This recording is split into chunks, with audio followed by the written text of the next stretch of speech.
Welcome back to the effing podcast. Thank you for tuning in this week. I'm your co-host, Nick Harrington, joined by Bo Belmer here in the studio. Today's episode, we are breaking down everything that is Hungary. We're talking Alpine DNFs. We're talking McLaren back on the podium, breaking trophies. Don't go anywhere. Yeah, let's do this.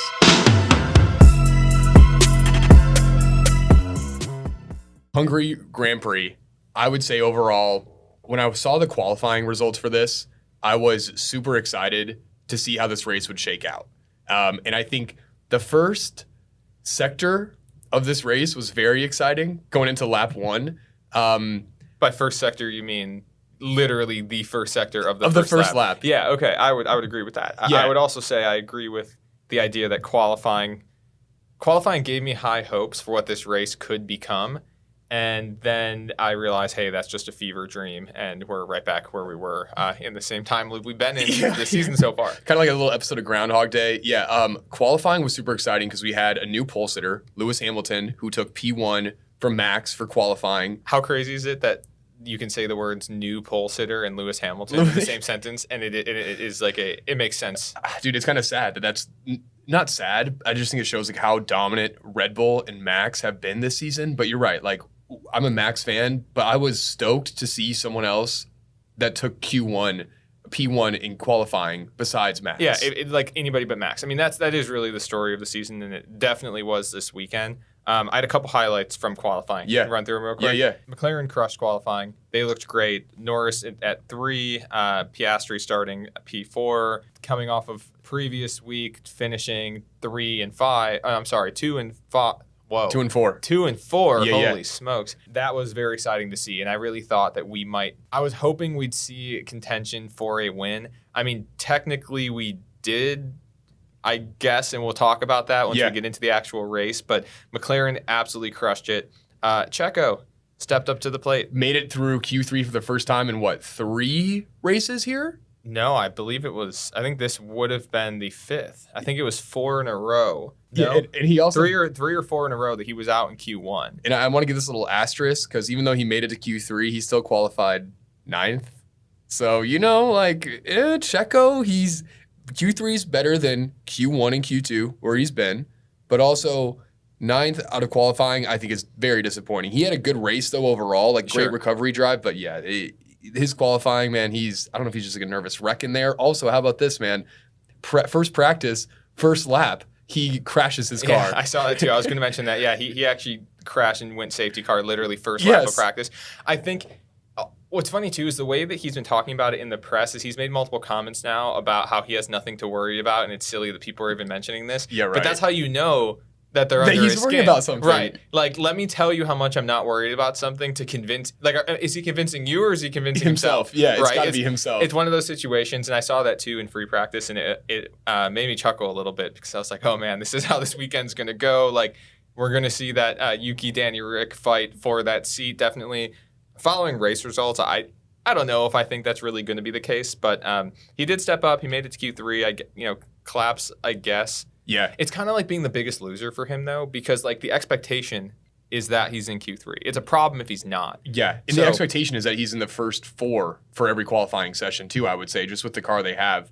To me, one of the biggest letdowns from qualifying to race, though, was we had Zhou Guanyu that qualified 5th, and then Valtteri Bottas, who qualified 7th. And this was a huge surprise. Alfa Romeo this year has not been competitive. They had a really good package for this weekend. Hungary races a lot. They call it They call it the Monaco Grand Prix without walls, basically. Sure. I don't know what's happening. Fuck. What is that? I had a stopwatch instead of a timer, and it just went off. Oh. Cut this part. So I was going to say, I think what was really disappointing from qualifying to the race was how Zhou Guanyu and Valtteri Bottas performed. And we can kind of talk about this because Zhou and Bottas qualified 5th and 7th. High expectations for... the top 10 of this field is so competitive with now Red Bull, Mercedes, Ferrari, Aston Martin, and now McLaren in the mix, where if you're even finishing 11th, that's kind of like the best of the rest because of how much of a difference there is between pace in these cars.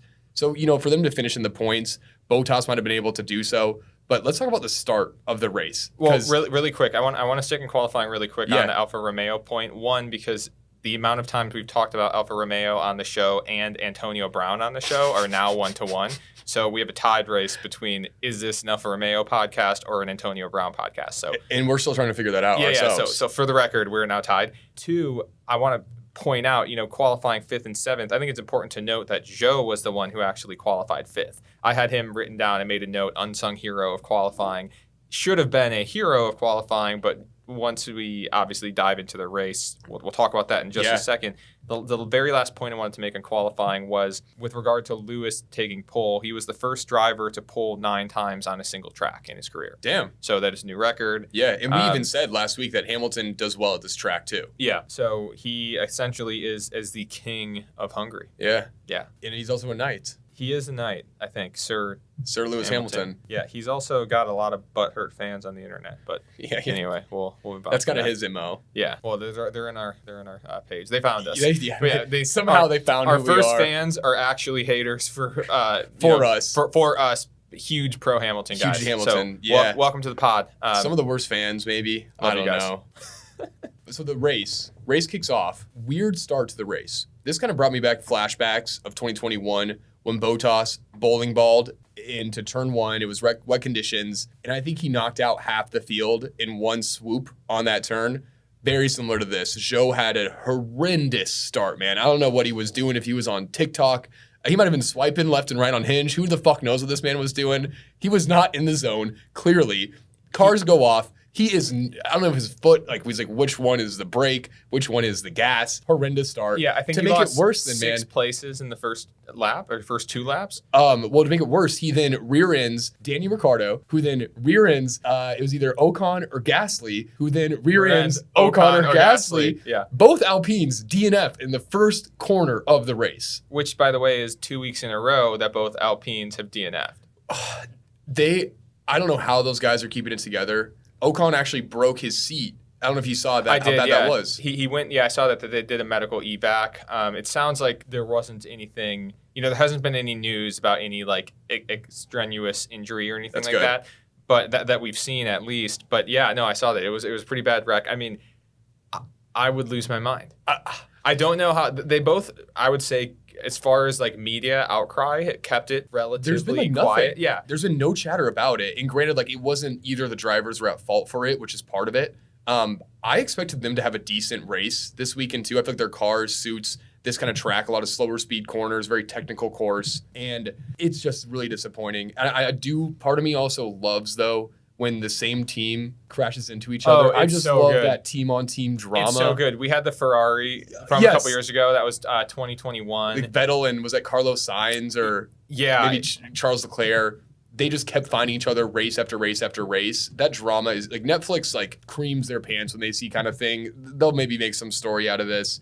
Drive to Survive will come out and it'll be, just an absolute nightmare. But it was a similar situation with Ferrari though, where they had two weeks of double DNFs in a row, with the second one being them crashing into each other. Yeah. There is something special about when you DNF your teammate. Your teammate, yeah. Yeah. Let's talk about McLaren, because they had a phenomenal race. And I think the big question mark, I even said this last week on the podcast, was they had that great race in Austria. Can we do it in Silverstone? They do it in Silverstone. They come here where the track is very different than Silverstone, very different than Austria. It's not a power track. It's not one where typically you would think the fastest straight up car in a straight is going to win this track.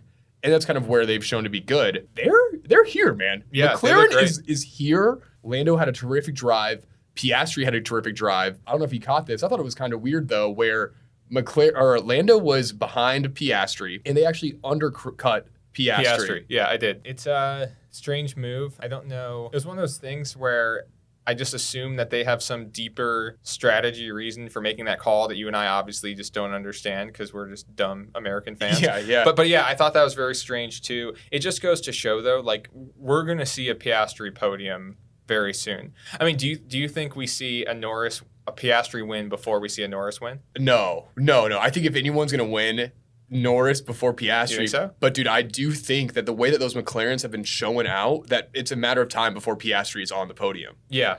I would love to see someone give me odds on Piastri getting his first win ahead of Norris, and I bet you could get a pretty good spread on that. I'd love to. Dude, I'd love to take that. I think they both have good chances. The hard part though is for anyone to win, you have to assume that like Max is crashing. Yeah. Well, did you see Lando's quote immediately following the race? So immediately following the race, they do basically brief interviews with the drivers before they even go to the actual podium celebration. So they get to Norris and ask him basically, hey, what do you think it's going to take for you to get your first win? And he goes, I don't know, maybe if Max retires or something. So, dude, I love Lando so much because he's like the only driver that's going to say that kind of shit. He's just so honest and transparent. Yeah. Everyone's fucking thinking that, though. Yeah, I know. It is like such a... The state of affairs, though, is just so frustrating when even the driver finishing P2 is sitting there going, yeah, maybe I'll get my first win, when this dude ahead of me retires. But Max won by 33 seconds. Yeah, it was another like class act by Max where he basically got around Hamilton in the first corner, squeezed his way, kind of pushed Hamilton onto the edge. It was a very good move that Max made. What is that, his 7th win in a row, I want to say? Which Hamilton didn't even ever have 7 wins in a row. Like, Max is solidifying himself as one of the best drivers of all time, and just another great race for him. Going back to McLaren, though, I do think that if I was Oscar Piastri in that move, where I think McLaren, they had Lando pit to cut off Hamilton, who also pits. But if you're Piastri in that position where you're running in front of your teammate and it was an accidental undercut, I truly don't believe that they had thought that Lando would have the pace to pass Piastri. Right. But, like, you've got to just be fucking fuming in that seat. I'm sure. Unfortunately, though, like, as a rookie and just in the position he's in, I don't think he has the ability to be fuming. Same. Like, I'm sure underneath he's pissed. He's going to be like... It's like a little kid riding home with his dad from the baseball game, and he's like, I don't even know. He's like, I should have been hitting number 2. Or, that should have been me. Yeah. Put me in, coach. Yeah, we would have won state. It's one of those things. He's like talking to his dad after the race, bitching, and then, coach and teams walk in, and he's like, oh, hey, guys, it was a really good time. Yeah, good game. And then his dad's like, I'll just buy the team and make you play. Yeah, but there is no way he's got the cojones at this stage in his career to do anything about it. But I agree, I would be livid. I do think it was probably incidental. Jokes aside about having like some unique strategy or whatever. I'm sure it was incidental. It happened. And it all worked out really well for them too. Because I think later in the race, Lando had the pace better than Piastri, where even if he didn't undercut him to take over that spot, I think he would have passed him anyways. And it made Lando in that good P2 position where if that wouldn't have happened, I don't know if he would have podiumed because you had Hamilton. You also had Checo Perez that was creeping up. So it would have been a way different race for them if that move didn't happen. Sure. No, absolutely. Another team to talk about here, Ferrari doing Ferrari stuff yet again. We had a 9.4 second pit stop for Leclerc. Just brutal. Just what is going on over there? Dude, I feel so bad for any Ferrari fan. Because it's like you think back to when it was the Schumacher era, when they were the gladiators out there, where they were untouchable. They were the Red Bulls, they were the Mercedes. Ferrari is like, they're a clown show. They're embarrassing. And like, there's no pride in that team. I just feel bad for any Ferrari fan because you're kind of living in the past, you know? Yeah, I mean, I can't. It's so hard for me to like feel bad for a Ferrari fan. True. It'd be being like, oh man, I feel so bad for Patriots fans, the LeBron fans. Yeah. Like for the Lakers, they've won one bad season. Yeah, Golden State is really going through it, man. I can't imagine.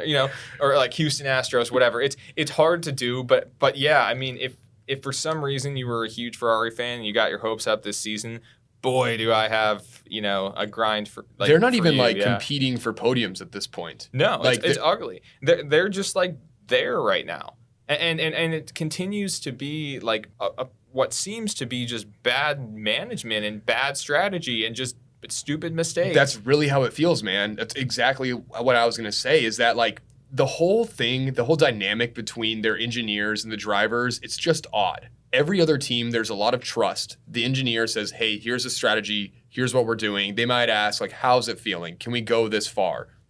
It feels like Ferrari is literally making up their strategies on the fly. And they've got strategy spaghetti. They've got strategy Alfredo. They've got strategy gnocchi. And none of them fucking work.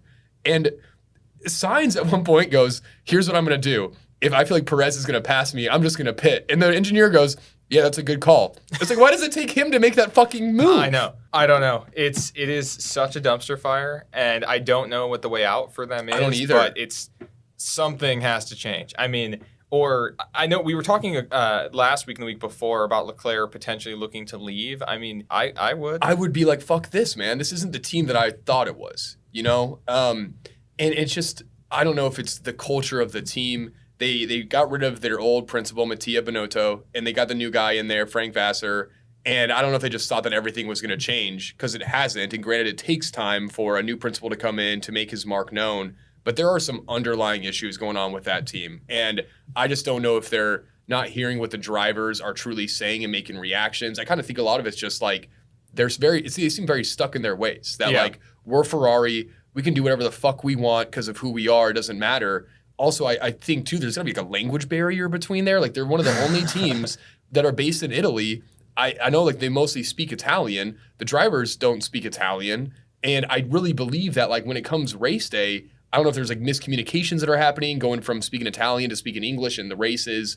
Something is going on, man. And, like, they're just now an irrelevant team that's going to get swept over by Mercedes and now McLaren. And it's going to really be a battle of, like, Aston Martin and Ferrari of, like, that 4th and 5th place. Yeah, so looking at the constructors, Ferrari does still have a solid grip above McLaren. Ferrari's sitting at 167 points with McLaren at 87 points. But, I mean, that can change fast. That's, 3-4 more great performances from McLaren and a couple more squandering. Okay performances from Ferrari, and they're right there. Red Bull's continuing to just pull away 452 points. By the way, just to confirm what you were saying, Max is at 7 consecutive wins. It is a tie for second all time. Sebastian Vettel with 9 consecutive wins, so Max is creeping up on that very quickly. Yeah. I guess I hope we see it. I mean, I don't actually hope we see it. I really don't.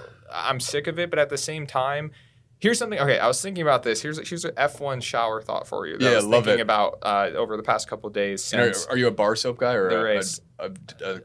I'm body like wash a guy? 7-in-1. Well, your skin looks flawless. Yeah. No, I'm a body wash guy, but I do not actually use the 7-in-1. Yeah. I have a wife, so I make good. You have 7 different decisions. things. Right. Exactly. So I was thinking about this. F1 is maybe the sport in which it is the most, like, people are not excited to see the greatest of all time because it sucks. Like, if Max truly is the greatest of all time and he wins 10, 11, 12 consecutive races, he passes Lewis on Constructors' Championships, and he actually does become the best of all time, that sucks, and it makes the sport crappy. Meanwhile, in every other sport that I could think of, if you're watching the best player, best athlete in the world dominate everyone else, it's awesome. That's very interesting. I've not thought about that. It's one of the only sports I could think of, and really the only sport I could think of where someone being that much better than everybody else, and it's also a little bit different because you have to factor in the car, right? Like, there's always that question, is Max that much better than everybody, or is it the car, or is it both? It's obviously, the correct answer is both. Both, The truth is somewhere in the middle. But it is annoying to see this every single week. It hurts the sport. But in what other sport would that hurt the sport? That's so interesting. Like, if you're going to see LeBron James play, you want to see him go and dunk on every single person. Yeah. You want to see Patrick Mahomes do Patrick Mahomes shit and just embarrass everyone. Right. When you go to an F1 race, or if you're watching it, you don't want to see Max Verstappen win by a lap and a half. Yeah. The only thing I could think of that was close to it is, like, in fighting, you want to see a good fight versus, like, I know people used to get pissed when, like, Mike Tyson would roll in and knock someone out in the first 30 seconds, and it's like, okay, I paid for this pay-per-view. Right. The fight was 30 seconds long. God damn it. But it's still kind of like, yo, that was crazy. He knocked that dude out. Yeah. And, like, when Jorge Masvidal, do you follow UFC at all? Did you ever see the flying knee knockout of Ben Askren? So Ben Askren, actually a Wisconsin guy, by the way. Nice. He got knocked out by Jorge Masvidal, literally, like, opening seconds, crazy flying knee, just an unbelievable strike. That was awesome. You don't, like, sorry, I'm really off track now, but talking about, like, a dominating performance really sucks in F1. It does. It makes it not interesting because now we're getting excited about who's going to finish second and third in a race, which is still exciting, but it seems a little bit more forced, where it's like we're, like, having to force ourselves to really get into who's finishing fifth, which it's still cool. But what we care about is who's winning the fucking race. And I think, like, all that we want, we just want it to be more competitive for that first position. You know, like, that's it. And I don't care if Max wins every race, but I want to see him compete for it. And it feels like right now, it's Max and it's everyone else. Maybe this is like the most just American take of all time, though, because we're so hung up on first place. It's funny. I know. I've seen this online already, just with our stuff and with our show. F1 is also a sport that has a high level of gatekeeping. For sure. Like, oh my it has God. so much gatekeeping. If you became a fan because of Drive to Survive, guess what? You're not a real fan, guess apparently. What? Hey, you're not allowed to like F1. No. If you're an American, you're like F1. You're not a real F1 fan. Yeah. So everyone listening to this, none of us are real. We're See all ya. fake. We're cutting it right here. There really is so much of that, though, and so maybe this is just a super American perspective of watching the races. That I know other people, like I've seen other people's content out of the UK or wherever. They're also annoyed at the fact that it's not a real race. I think it's kind of like a classic thing across the board, though, where like we just want there to be a competition at the first, and that's to me what it comes down to. Like if Hamilton and Verstappen are battling the entire time, like in 2021. When we had one of the best seasons of F1 of all time, where it literally came down to one fucking point at the last lap of the last race of the season, that was hands down the best F1 season of all time. And it was good competition, little shady maybe how things got done, but regardless, like that's what we want. And it also seems like too, there are so many regulations now with the whole idea to make the cars more similar and to make them more competitive. But I don't know if it's really creating that, like I feel like we've got Red Bull that's kind of in a league of its own, and you have these other cars that are kind of battling it out, and you got some cars that just don't have it figured out right now, but it just doesn't feel like the regulation packages that they've put together to try to create a more exciting race has truly done so quite yet. And this was also kind of not one of the most exciting races either. Yeah, it's akin. I get what they're trying to do, and I think it's a good effort, and they should continue to try to change things to make it more competitive. I mean, it's kind of akin to like Major League Baseball. They're constantly changing rules to try to make the pace of the game better, make it be more exciting to watch. Some things are going to be hits, some things are going to be misses, no pun intended, but also intended. Nice. Hopefully over time, we will continue to see that. What's funny about it too, though, is so we're sitting here bitching about it right now, about how annoying it is. But in 5-6 years, once Max has moved on from F1, any new fan you talk to, you're going to say the glory days about watching Max Verstappen. He was so good. The Dutch Lion, when he went out there and he mangled that car. That's what I mean, right? Like, that's how it's going to be. So it's just, it's one of those things where you're living through it and it's just not. Yeah, dude, also I hope that. But only in F1. Is it like this? It's very interesting. Also, I think whenever I meet a Hamilton fan that's like, yeah, I'm a big Hamilton fan, instantly I'm like, okay, you're just cheering for the greatest of all time. And then flash forward 5 years, when I meet someone and I say I'm a Verstappen fan, instantly they're going to be like, well, you're just cheering for the greatest of all time. And I'm like, I'm going to be that guy. We're already, if you're a Verstappen fan, you're already that guy. Yeah. Well, and nowadays, like if someone says they're a Hamilton fan, I don't automatically assume they're a bandwagoner. No. He has no shortage of bandwagoners, but I don't automatically assume it now. Now it's just kind of like, oh, yeah, okay, I get it. Yeah. Cool guy. Okay, a couple other things that happened during we haven't talked about this yet. Daniel Ricciardo. Yeah, okay. I was going to get to that next after this, but yeah, let's move on. Danny and Yuki. Danny, he was there. He drove a car. Okay, I thought he did okay. No, he did all right. I mean, he outqualified Yuki. He was involved in a lap one incident. Yeah, okay, I know you little Yuki, but he was involved in a lap one incident. He had damage. He was in last place for most of like the first third of the race. I mean, obviously there were some cars at DNF, but of the cars running, he was in last. Right. Somehow put together a stint for 40 laps on medium tires, finished 13th. A very sneaky 13. He beat Yuki. I mean, like... No, he had a solid race. There was just too much hype going into the race that it was basically like points or bust for me. As to whether or not I was going to be excited about. So you're not back on. You're like, yeah. No, I am. No, I am. And he had a good race. It like you said, he was involved in the incident with Zhou Guanyu in the literally opening stages of the first lap. Yeah. Ran last for a huge chunk of the race. Ended up P13, which is respectable in his first drive back. I mean, it basically shows that they didn't lose anything by getting rid of De Vries. He's actually already outperformed De Vries' entire season, basically. Agreed, man. Which is good, but there was just so much hype.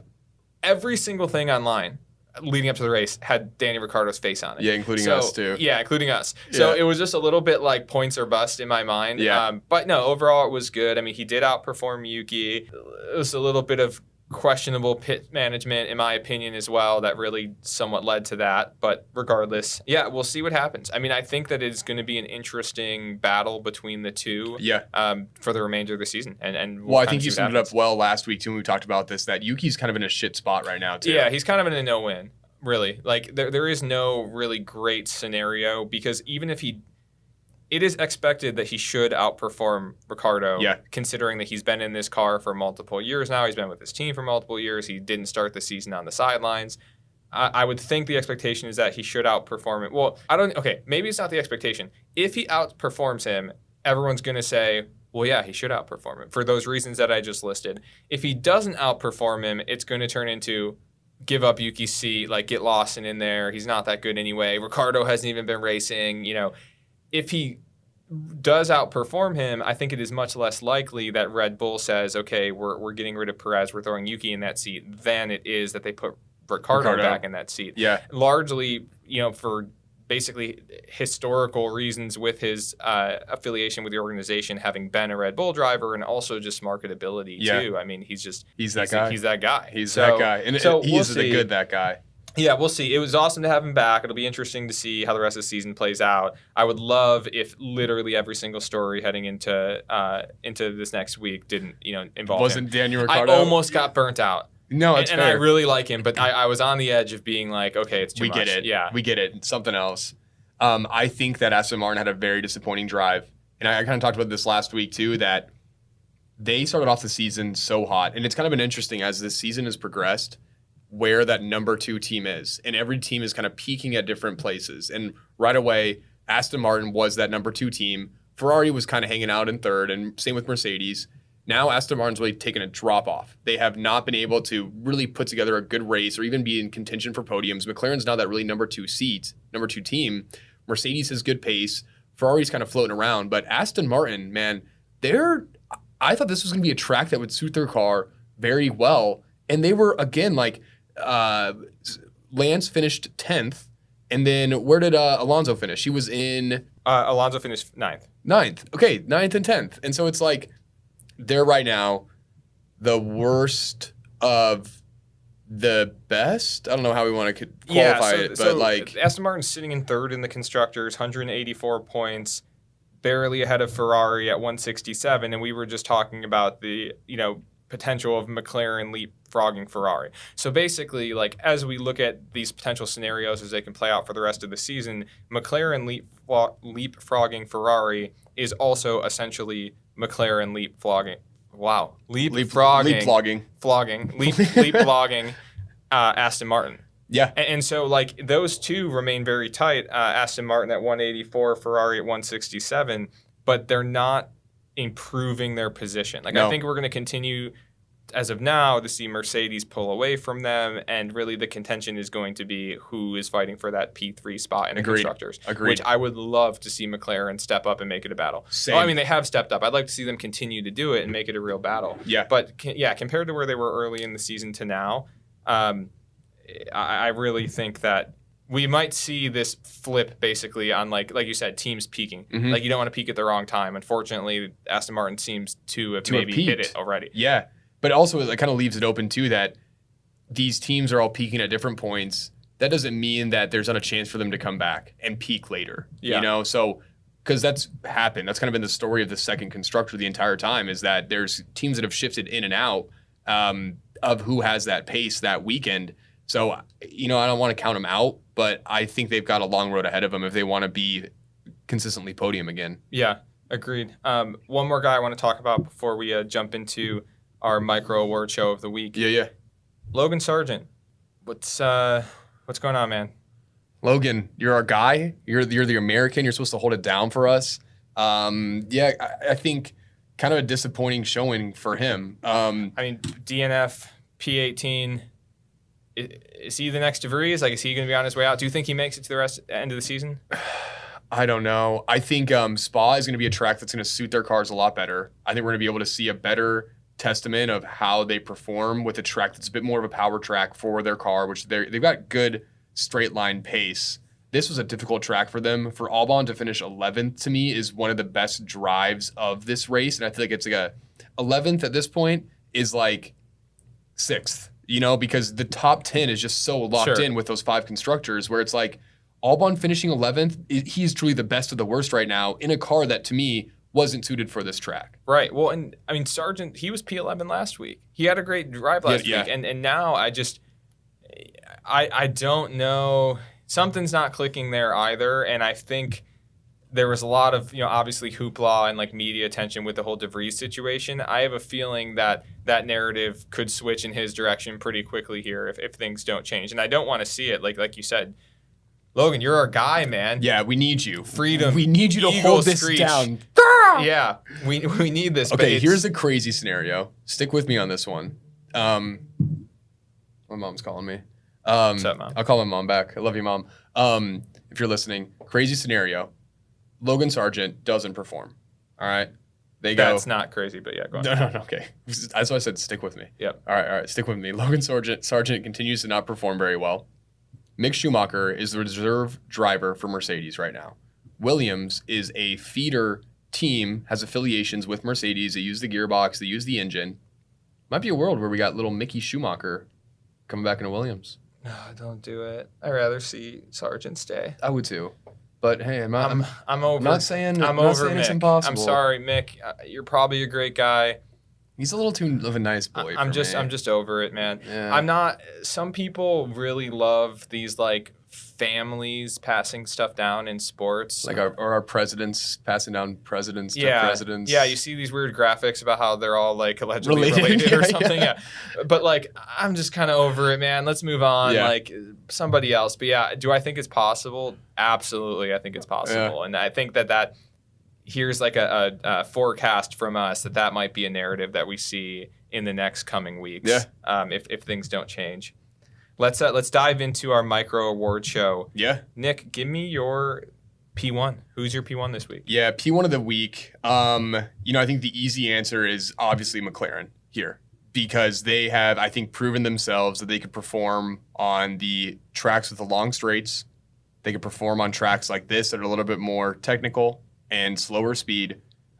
Phenomenal finish with Lando finishing second, Piastri as well. And so McLaren is the P1 for me here. I had Lando on my list as a potential P1 for slight. He's not going to be my P1, but I will give you my reasons for why I had him.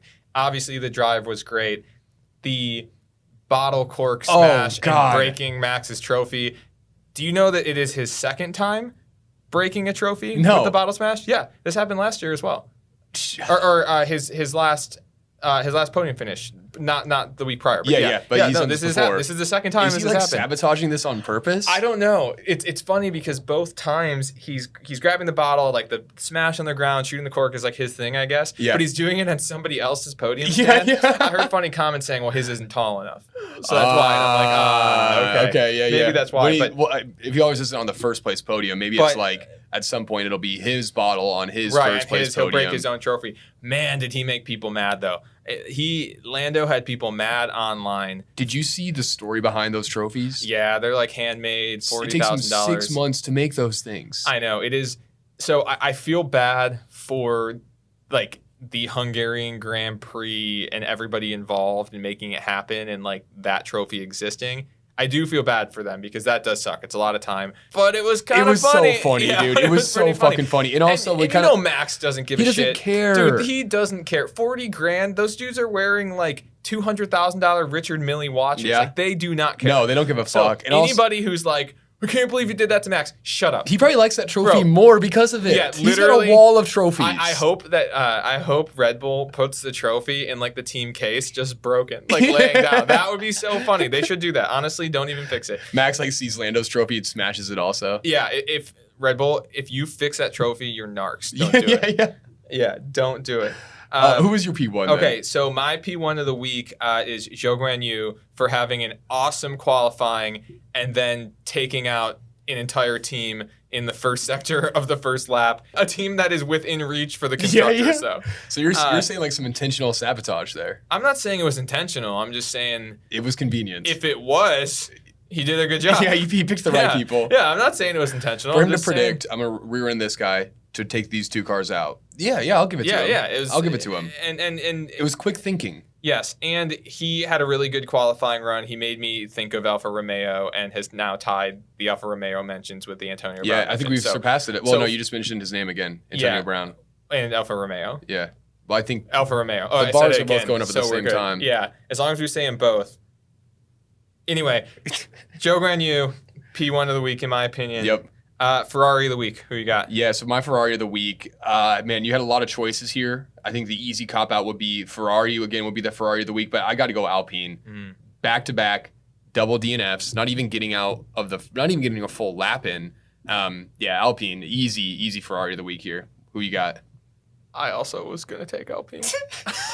Do you want to hear my backup option? Yeah, let me hear your backup option while I very smoothly create my backup option. Yeah, my backup option would have been Alfa Romeo because there was a lot of hype for them to at least maybe get one driver in the points, possibly two if the right thing would have shaken up.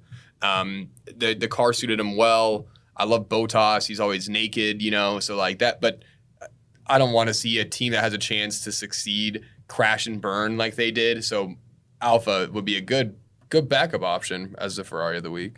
Yeah, I can take that. Or Ferrari is always an easy Ferrari of the week. Yeah, I mean, Ferrari's 9.4 second pit stop is absolutely a Ferrari of the week contender without a doubt. I think that the obvious correct answer is Alpine, just because of the fact that they've now DNF'd 2 weeks in a row.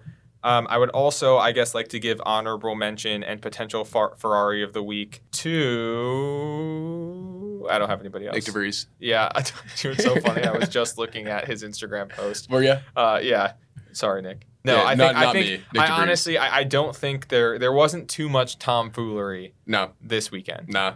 Yeah. Wish there was more. The guy who made the trophy guy for not making it stronger. What were you thinking? Yeah, porcelain? Yeah, why didn't you think about that? What is this, like a Hungarian tradition? We don't... It probably is, honestly. It's gotta be. It's probably like super traditional and we're very insensitive for saying that. But listen, man, you got to think all the scenarios through. You got Lando up there. On a potential podium contender. Yeah, that dude's dangerous with a bottle. Trophies. Yeah, have you seen that guy? It's not even the first time that he's done it. Learn. All right, Ferrari of the week, trophy guy. Yeah, okay, that's a good one. Shake and bake, so this is the best duo performance. Unfortunately, this one has a really obvious answer again, and we keep talking about him, but it's obviously McLaren. Yeah. They've stepped up. They're becoming actual contenders. We love to see it. I totally had to just make sure I stole that one from Nick this time because I couldn't be left without a shake and bake of the week. Yeah. But surprise me, you got somebody else? Shake and bake, this is supposed to be for like the best duo performance or, best two-thing pairing. I will go with Shake and bake. I kind of like Ocon and Gasly for taking this shake and bake thing a little bit too far, engaging the slingshot to the point where Ocon went airborne. Is that a worthy pick right there? Yeah, too much bake, not enough shake. Yeah. Exactly. I have another one actually. I have Sergio Perez and the little kid who was crying in the stands when he crashed in FP1. Did you see this? No. Yeah. So there's a video and picture of this little kid. He cannot possibly be older than 8 or 9 years old. Checo crashes in FP1 very first lap. The kid is like bawling, crying, wearing Red Bull gear, being hugged by his dad, who I'm sure is like, no, don't worry, it's okay. It's okay. Checo's totally not going to lose the seat. It's fine. He's not worried. Yeah. He told us how not worried he is. Yeah. He's totally not worried about it. Totally okay. Yeah, he's super chill. He invited the boy down and his dad down to the paddock as their guest and let him spend time down there during, I believe it was FP2. That's nice. So shake and bake of the week, Sergio being a dad as that's cool. One more shake and bake of the week, another honorable mention. There's now been a recurring joke that how they have like the winner's circle at the end where it's like the cool down room for the three guys in the podium. Yeah. They've started calling that Max Verstappen's podcast. Yeah, the Max Verstappen podcast. Yeah. So shake and bake of the week is whoever came up with that, coining that phrase as his podcast, and all the drivers now going along with it, with him saying, I can't wait to be on Max's podcast next weekend. Kind of just shake and bake, just anyone in the podium contention that goes along with that joke. Shake and bake. Yeah, I guess, no, I agree. And like what's interesting about that is F1 as a sport with the Lando comment in their interview, they're like breaking the fourth wall. Like, you know, when a movie So breaks much, the fourth wall and it talks about itself, they're breaking the fourth wall. It's very meta. Which we're also going to break the fourth wall right now. Hope you enjoyed the show. We'll see you in the next one. Done. We hope you enjoyed the effing podcast. Check out our socials for additional content, and we will see you out on the grid.